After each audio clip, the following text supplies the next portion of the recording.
Our movement here, when they tried to clear it last week, we prevailed. He was one of the prominent faces of pro-Palestinian protests at New York's Columbia University. Now Mahmoud Khalil has been detained by U.S. immigration. Khalil, a graduate student who earned a master's from Columbia's School of International Affairs, was in his university-owned apartment on Saturday night when several ICE agents entered and took him into custody. That's according to his lawyer, Amy Greer. Greer says the Syrian-born Khalil holds a green card and is a permanent U.S. resident. His 8-month pregnant wife is an American citizen, but he's been told his green card is being revoked.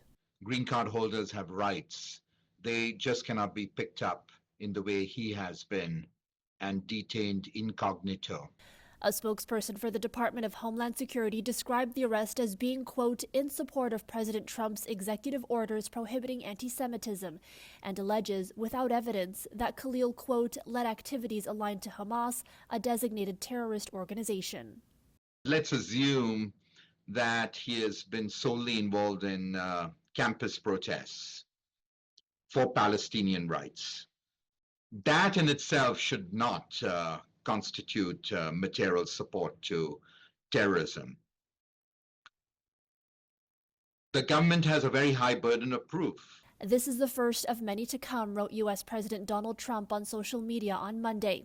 The president alluding to more students, whom he describes as terrorist sympathizers, who will be detained and deported at Columbia and other university campuses. The arrest comes after the Trump administration canceled $400 million in grants and contracts with Columbia University, accusing the Ivy League school of failing to combat anti-Semitism.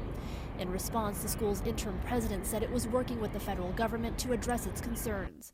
According to ICE's online locator, Khalil is currently being held at an immigration detention facility in Louisiana. For City News, I'm Erica Natividad.